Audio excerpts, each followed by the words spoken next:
Seja bem-vindo a mais um Bora Ler a Bíblia. Eu sou Jefferson Dantas e nós vamos passar aqui alguns minutos lendo as Escrituras e fazer uma exposição para que a gente aplique a palavra de Deus, que é viva e eficaz em nossas vidas. Hoje vamos ler 1 Coríntios 7, vamos falar sobre casamento. Seja bem-vindo, vamos juntos estudar a palavra de Deus.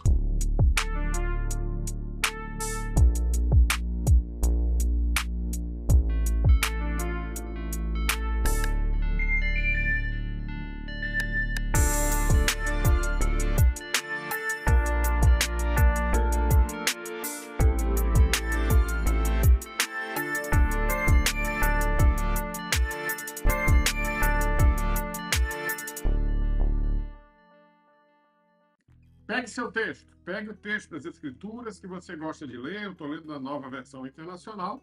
Você pode ler na versão que você quiser. O importante é que você leia o texto, marque.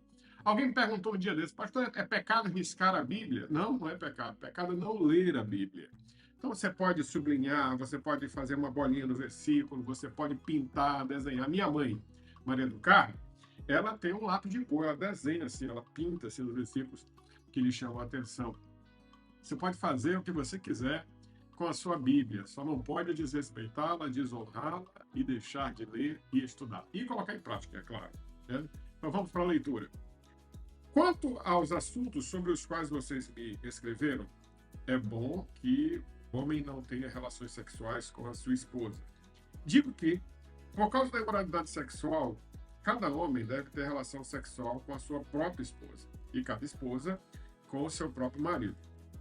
O marido deve cumprir os deveres conjugais para com a sua mulher e, da mesma forma, a mulher para com seu marido. A mulher não tem autoridade sobre o próprio corpo, mas sim o marido. Da mesma forma, o marido não tem autoridade sobre o próprio corpo, mas sim a mulher. Não se recuse um ao outro, exceto por mútuo consentimento durante certo tempo, para se dedicarem à oração. Depois, unam-se de novo, para que Satanás não os tente por falta de domínio próprio. Digo isso como concessão, não como mandamento. Gostaria que todos os homens fossem como eu, mas cada um tem seu próprio dom da parte de Deus. Um de um modo, outro de outro modo. Digo, porém, aos solteiros e às viúvas, é bom que eles permaneçam como eu. Contudo, se não conseguem se controlar, devem casar-se, pois é melhor casar-se do que arder em desejos. Versículo 10. Aos casados dou este mandamento, não eu, mas o Senhor, que a esposa não se separe do marido. No entanto, se ela o fizer, que permaneça sem se casar, ou então que se reconcilie com o marido. Quanto ao marido, não se divorcie da sua mulher. Aos outros, eu mesmo digo isto, não o Senhor. Se um irmão tem mulher descrente e ela se dispõe a viver com ele, não se divorcie dela. Se uma mulher tem marido descrente e ela se dispõe a viver com ele, não se divorcie dele. Pois o marido descrente é santificado pela mulher, e a mulher descrente é santificada pelo marido. Se assim não fosse, seus filhos seriam impuros, mas de fato são santos. Todavia, se o descrente decide separar-se, que se separe. Em tais casos, o cônjuge crente não fica debaixo de servidão. Deus nos chamou para vivermos em paz. Você, mulher, que sabe que salvará o seu marido, ou você, homem, sabe como sabe se salvará a sua esposa. Em todo caso, cada um continue vivendo na condição que o Senhor lhe designou, de acordo com o chamado de Deus. Esta é a minha ordem para todas as igrejas. Foi alguém chamado quando já era circuncidado? Não desfaça a sua circuncisão. Foi alguém chamado sendo incircunciso? Não se circuncide. A circuncisão nada é tampouco a incircuncisão. O que importa é obedecer aos mandamentos de Deus. Cada um deve permanecer na condição que foi chamado por Deus. Foi você chamado sendo escravo? Não se incomode com isso. Embora, se você puder conseguir a liberdade, consiga. Pois aquele que foi chamado pelo Senhor, sendo escravo, é pessoa livre e pertence ao Senhor. Semelhantemente, aquele que era livre, uma vez chamado, é escravo de Cristo. Vocês foram comprados por um preço. Não se tornem escravos de homens. Irmãos, cada um deve permanecer diante de Deus na condição em que foi chamado. Quanto aos solteiros, não tenho mandamento do Senhor, mas dou o meu parecer como alguém que, pela misericórdia do Senhor, é digno de confiança. Por causa dos problemas atuais, penso que é melhor o homem permanecer como está. Você está casado? Não procure divorciar-se. Está sem esposa? Não procure por uma. Entretanto, se vier a casar-se, não comete pecado. E se uma virgem se casar, também não comete pecado. Todavia, aqueles que se casaram enfrentarão muitas dificuldades na vida, e eu gostaria de poupá-los disso. O que quero dizer, irmãos, é que nos resta pouco tempo.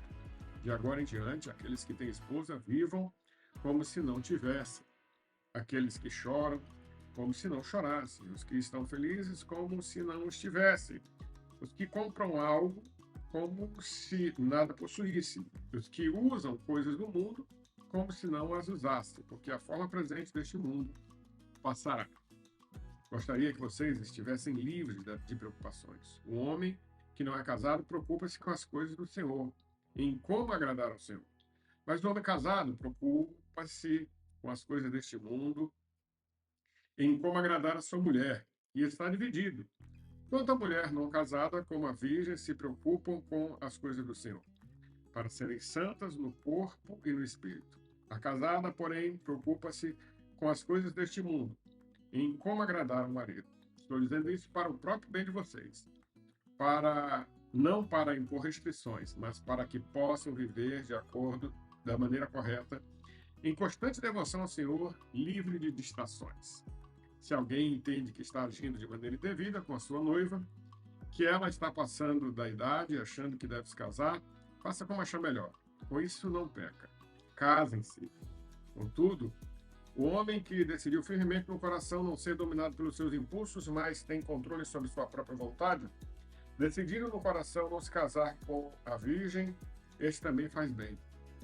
Assim, aquele que se casa com a virgem faz bem, mas aquele que não se casa faz melhor. A mulher está ligada ao marido enquanto ele viver, mas se o marido dele morrer, ela estará livre para se casar com quem quiser, desde que ele pertença ao Senhor. Na minha opinião, ela será mais bem-aventurada se permanecer como está. E penso que eu também tenho o Espírito de Deus. Mais um texto lido. Louvado seja o nome do Senhor. Bom, esse texto aqui, irmãos, ele é bem complexo porque ele tem algumas nuances. Essas nuances, elas falam sobre casamento e a impressão que dá é que o apóstolo Paulo está proibindo casamento, né? E a gente vai ler aqui alguns versículos e vai tentar explicar esses versículos para você entender. Está com a Bíblia aberta? Então preste atenção aqui. Quanto aos assuntos sobre os quais vocês me escreveram, nós já sabemos que o povo de Corinto estava com vários problemas. A gente tratou aí até no capítulo 4 sobre as divisões que eles foram informados pela família de Coré.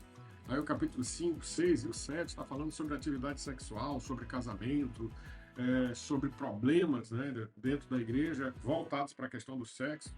E aqui nós estamos encontrando uma situação em que o povo escreveu para Paulo o seguinte: é bom que o homem não tenha relações sexuais com a sua esposa.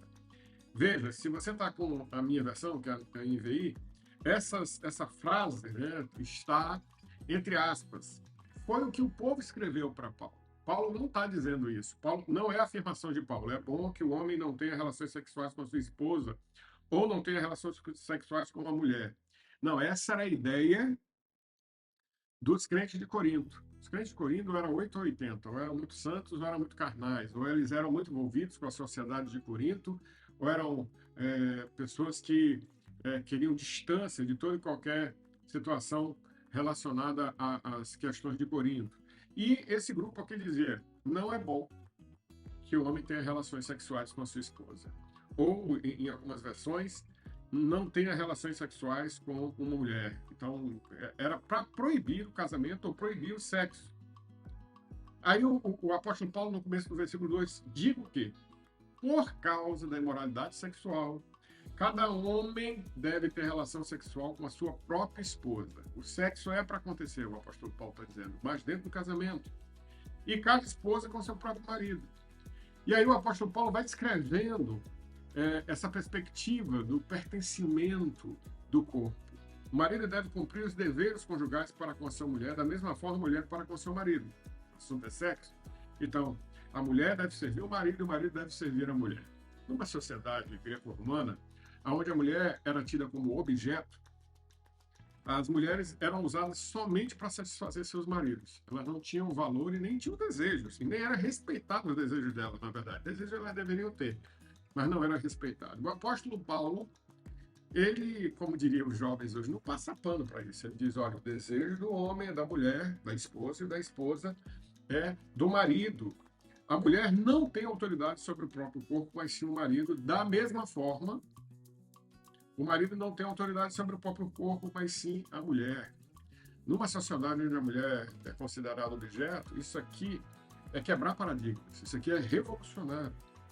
E como o assunto era um assunto muito proeminente na igreja, né, por conta das sacerdotisas cultuais que se deitavam com todos que iam ao templo da deusa Afrodite e das outras deusas lá, isso na igreja era um assunto muito sério, muito cheio de tabu, mas também muito liberal, por outro lado.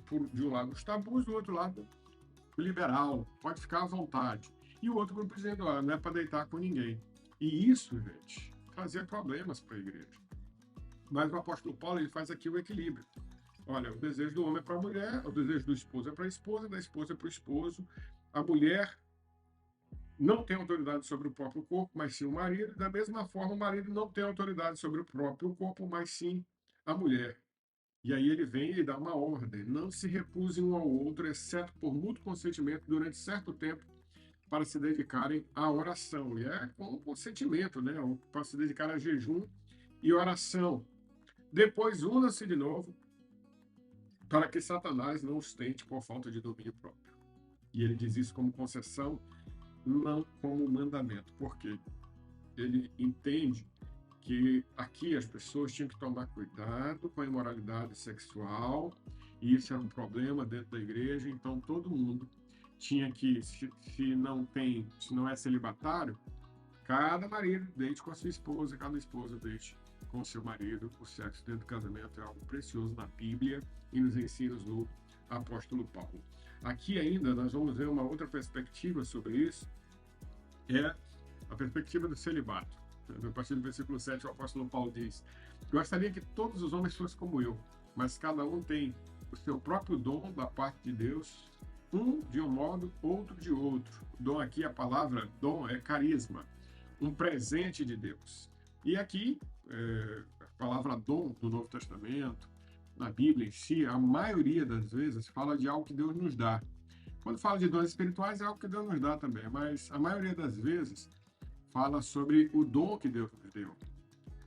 O apóstolo Pedro está pregando para o pessoal lá em Jerusalém, em Atos 2, versículo 38, ele diz assim: arrependei-vos e convertei-vos, e cada um de vós seja batizado, e recebereis o dom do Espírito.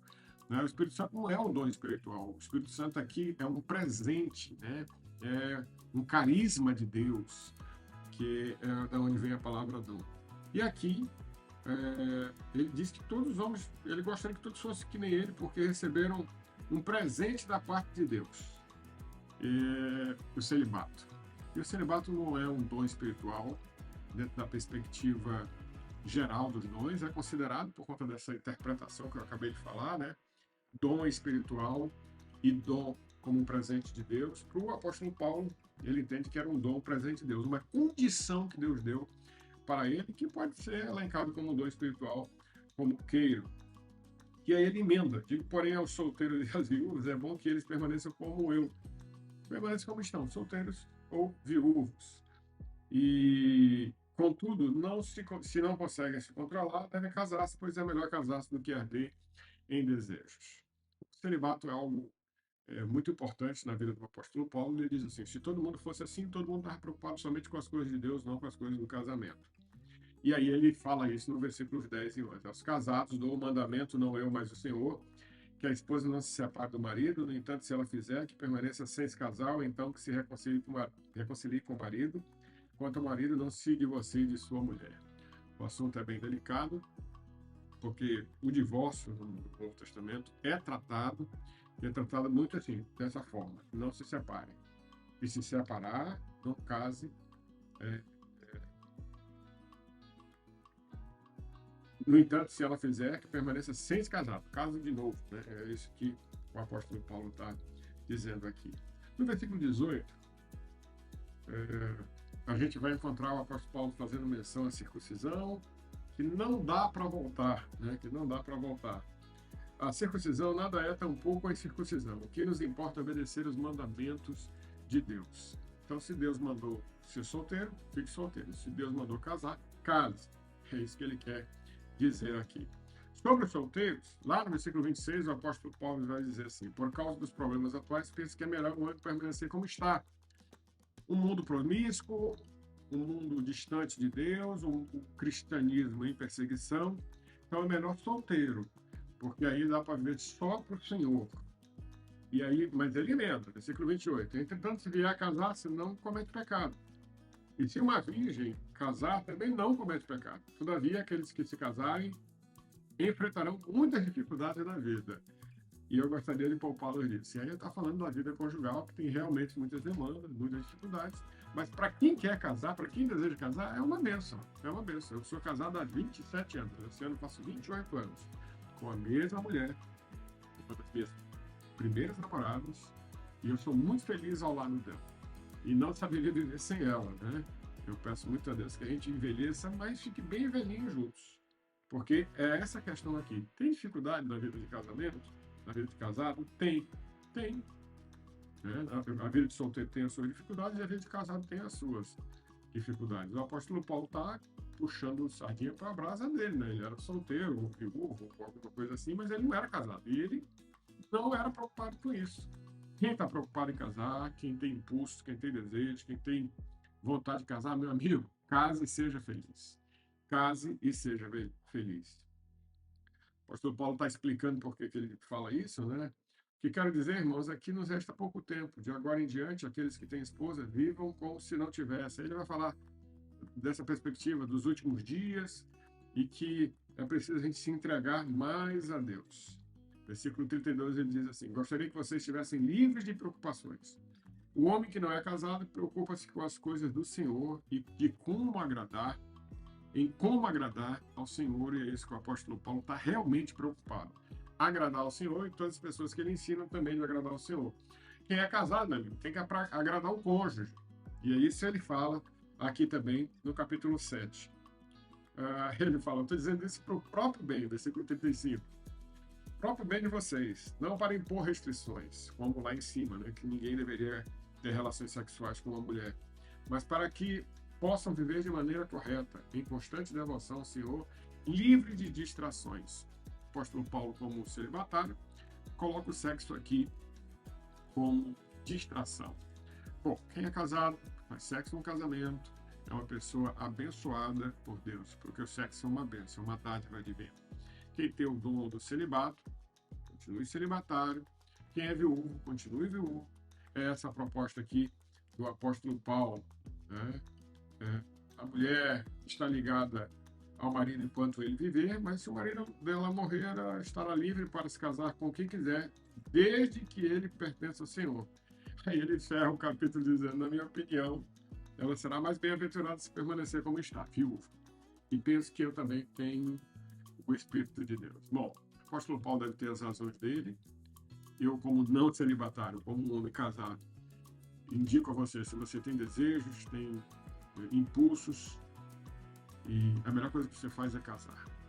Case-se com alguém, com uma pessoa, com um homem ou mulher que você ama.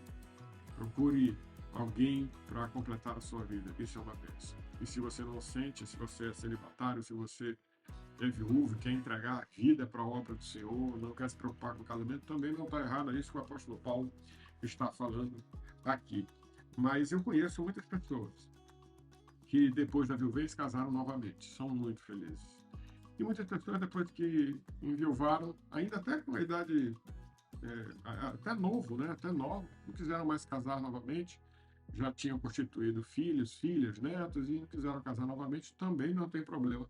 É isso que o apóstolo Paulo está falando aqui. O problema todo é que estava havendo na igreja de Corinto uma proibição sobre as relações sexuais e o apóstolo Paulo disse que cada um, dentro do casamento, deve tomar as suas relações sexuais como bênção de Deus para que a imoralidade sexual não atrapalhe a vida espiritual dessas pessoas. Quem é celibatário, continue celibatário. Quem é viúvo, a apóstolo Paulo acha melhor continuar viúvo, mas também não tem problema se a pessoa casar novamente. Essa questão depende muito de cada um. O apóstolo Paulo dá seus conselhos em virtude da sua posição e a gente olhando para a Bíblia de uma forma mais ampla, a gente percebe como devemos tratar o casamento. Bom, esse é o capítulo 7, que fala sobre essa perspectiva. Convido você para ler, refletir, tomar também o seu posicionamento, lembrando que o casamento é uma bênção, uma dádiva de Deus, como também o sexo é uma bênção, uma dádiva de Deus, algo que Deus fez para que a gente tenha alegria dentro do casamento. A pessoa que você ama, que escolheu para viver a vida toda. Que Deus abençoe a vocês. Foi o Bora Ler a Bíblia de hoje, no capítulo 7 de 1 Coríntios. Que a graça de Deus esteja sobre você. Voltamos no próximo vídeo falando sobre a comida sacrificada aos ídolos. Outra bronca, mas que com certeza vai nos fazer refletir sobre nossas vidas espirituais. Que Deus abençoe você. Não esqueça, bora ler a Bíblia.